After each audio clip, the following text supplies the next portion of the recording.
What's going on, guys? Welcome to my first video tutorial ever.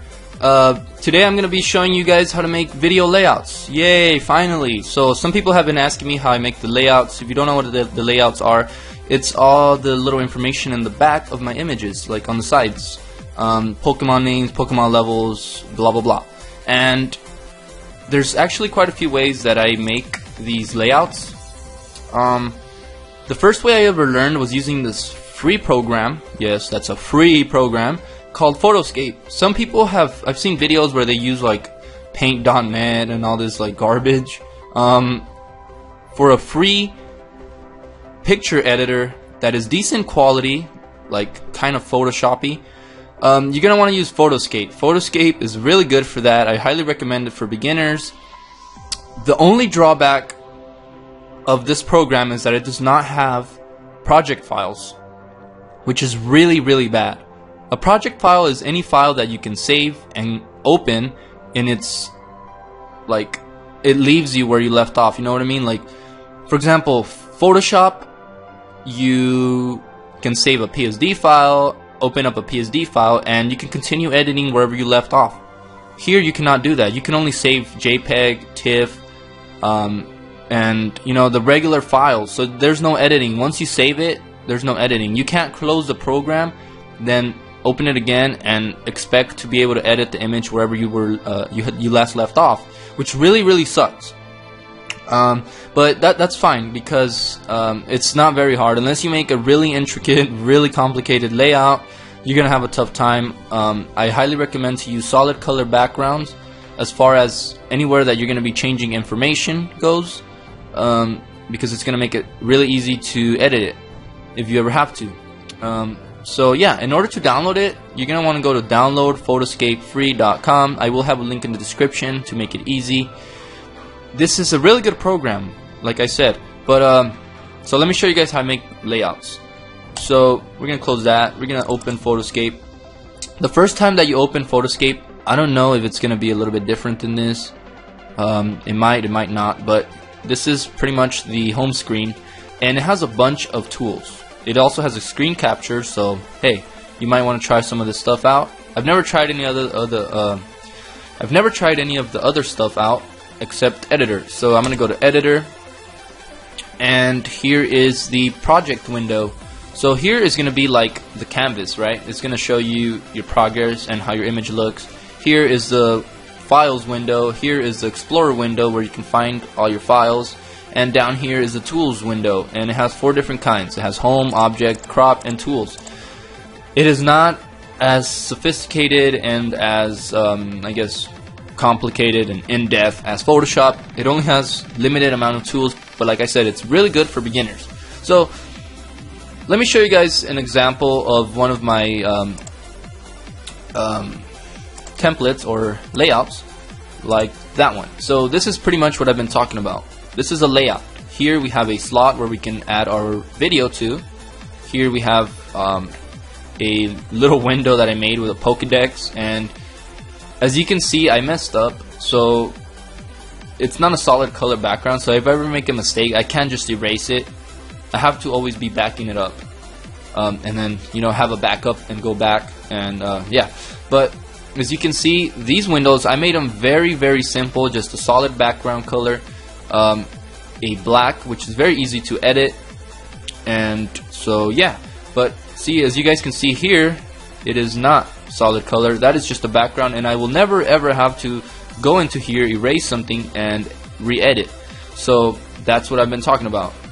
You want to have, I cannot emphasize this enough, you want to have a solid color background anywhere that information will be, so that you can easily edit it, since it does not have any project files. So anyway, let me show you guys how you guys can make a very simple layout. In order to do that, you're going to want to go Menu, New Photo, and it's going to give you this window. Here you can select the size. I highly recommend that you use 1920 by 1080 so you guys can have the high resolution. On YouTube, the HD videos, you don't have to. You can use like 1280 by 720 or whatever you like. but I'm going to use 1920 by 1080 for this demonstration. Here you guys can select the color of the background that you guys would like. It does not have transparent backgrounds, which is very bad if you use like some other programs, but since I use Camtasia to make the videos, I don't need transparent. But anyway, here I'm just gonna make a white background, and I'm gonna click OK. As you can see, there is the canvas, nice white background.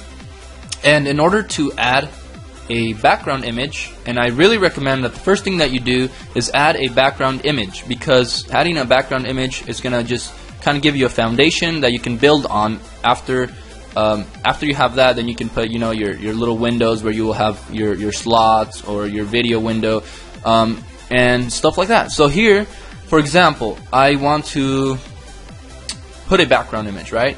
We're gonna go to Object, Photo, and now we're gonna look for a picture that we would like to use as a background. And now let's see, I don't have so many pictures that I can use. We're just gonna go with, oh man, we're just gonna go with this nice little mesh that I made. And there it is. Now we have the image added onto the background. Here is just some stuff that you can change. You want to change the opacity. Let's go ahead and make it a little bit light. You can anchor it to a corner, say top left, and click OK. Now, in order to resize it proportionally, you want to do the corners. You don't want to use the side ones, because it's going to make it like stretch out. Like, for example, see, it makes them like elliptical instead of circular. In order to undo, all you got to do is hold Control and push the Z key. So Control Z is to undo. Now you might be wondering, well, how can I make it so big? Well, you don't have to make it like proportional. You can just stretch it out really far in order to cover the whole thing. And you might be wondering, well, what about the part that like is under here, like behind the toolbar?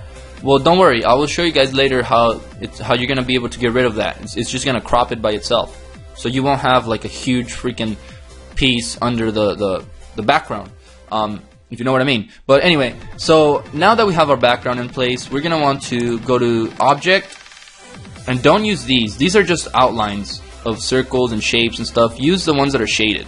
For example, this one. You can choose a color. This is to make a box. Okay. You can mess around with the settings. You can make it more round, less round. That will just change the size of the edges. Now pick a spot that you'd like and just drag it across the screen, and bam, there it is. It makes a nice little rectangular figure here where you can add your video onto later. You guys can go ahead and mess around with this, but I'm just showing you the very basics. Now after that, you can add, let's say we want to add 6 slots for a Pokemon here on the sides. Same thing, you just make a nice box, and there it is. Now you might be wondering, well, I don't want to create so many boxes the same size, and you know, some of them might come out a little bit narrower or a little crooked. Well, there's the easiest solution to that. Click Object, go to Crop, go back to Object, and now it's gonna give you this little arrow. Just click on that, so it'll select it. You have 2 options here. You have an X and a plus sign. You click the X, it'll delete it. You click the plus, it'll make a copy of it. So now that we have a copy of it, we can easily drag it wherever we want it and drop it. Now to make another one, do the same thing. Drag it and drop it after you copy it.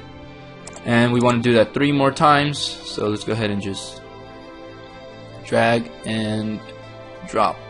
You can hold Shift to align it with Photoshop. Like I said, this program is very basic. It doesn't have tons of controls and stuff like that, so you just got to kind of play around with it. You can use the cursor keys to put it in place. So if you think it's a little hard with a mouse, you can just click on the cursor keys and it'll move it. As you can see, still a little bit off, and that's kind of good. Now let's say you want to drag this a little bit up, but you don't want to do one by one. Well, you can just drag to select. As you can see, all 6 are highlighted, and you can move them around, which is really good if you don't want to spend tons of time moving one by one. There you go. Now we have 6 nice little bars here, or nice little boxes where we can add information to. As you can see, I used the solid black because it is very easy to edit later on. I'll show you guys how you guys can edit that. Here you don't want to do too much because this is just going to make a nice border for your video later on when you add it. I will be making another video showing you guys how to add the video to the layout. But here I'm just showing you guys how to make the layouts themselves. So now we want to add a Pokemon. So we go to Photo, go wherever we have any Pokemon saved. I won't show you guys how to download the Pokemon sprites or Pokemon pictures that I have. You guys, I'm pretty sure you guys can find those on your own. Either Google it or just go to Google Images and look for it. But yeah, so anyway, we want Ivysaur, click OK, and now we can just drag and drop to wherever we want, resize him proportionally, and there you have it. We have a Bulbasaur. Now if you want to add text for the name, you just go to, oops, that was too fast. Okay, instead of going to Photo, go to Text. It's going to give you this text window here. You can, let's say you want to put Bulbasaur. Whoa, it's not C Bulbasaur. Sorry, Bulbasaur. You can change the font, the size, the color, opacity, italic, underline, stuff like that. You can also add an outline, which I have, a white 7 thickness outline. Go ahead and mess around with these settings, but I'm not going to do that because that's going to take a lot of time. And then you can just drag it, drop it, resize it, align it, and there you go. Now to add the level, same thing, level 5, and then drag it, drop it, resize it, align it, and oh my gosh, there, you're good to go. Now to add the type, same thing, go to Photo, look for wherever you have the Pokemon types at, and just grab the image you like, put OK, resize it. Whoa, it's a little bit too big. As you can see, they're kind of low resolution, the ones I have. You want to get some high resolution ones, but that's all I can work with right now. So there you have it. That's how you put some information on there, and you guys can do the same thing for here. Now in order to save this and be able to use it, you just want to go to Save As, and it's going to tell you this, enlarge your photo. Remember when I said that it's going to have extra space since the background image is very large? You want to just click No. It will, that basically just means that it'll crop it to the size of 1920 by 1080, so you won't have any extra crap that you don't need. And just save it. So let's say I'm gonna put template test, I don't know, template test, and here on this drop down, as you can see, these are the only options we have. As I said before, there is no Photoscape project files, which really sucks. I wish there had one. This would have been so much more efficient, but we only have the option to save as JPEG, PNG, GIF, BMP, or TIFF. I always like using JPEGs because they are the most smallest files and they're pretty good as far as quality goes. You can also do a PNG. It keeps the colors a little more bright, but the size does increase. So I'm just going to choose JPEG, click Save. It's going to show you what kind of quality you'd like. You can go ahead and lower that. It'll change the size, but I highly recommend to keep it at 100%. You can, however, do 99. It's pretty much the same thing, but as you can see, there's like a 100 kilobyte difference for 1%. So if you can't, you really can't do the 100% for whatever reason, dropping it maybe 3 to 5% is not going to do such a huge difference on the image quality. So go ahead and click OK, and it saved it.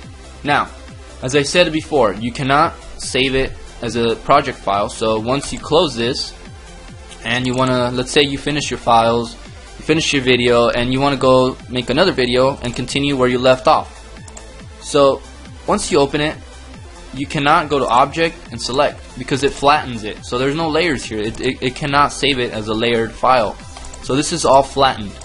and that really sucks. But there is a way to edit it. Basically, what you want to do is go to Tools, Paintbrush, click the little droplet thing to select the black, go back to Paintbrush, and just erase it. Let's say you want to change the level to level 6. Basically, you just want to erase that, go back to Object, Text, and get a nice 6 in there. Click OK. Drop it, drag it, drop it, resize it to wherever you feel comfortable. And there you go. Now it's level 6. That makes it a lot harder. It makes editing time so much longer than they'd have to be if you're using Photoshop, which is the reason why I am no longer going to be using this program. So yeah, you want to just go ahead and save it. I highly recommend that if you're using like Camtasia, that you save it as template test 2, because you want to have individual ones, you know what I mean?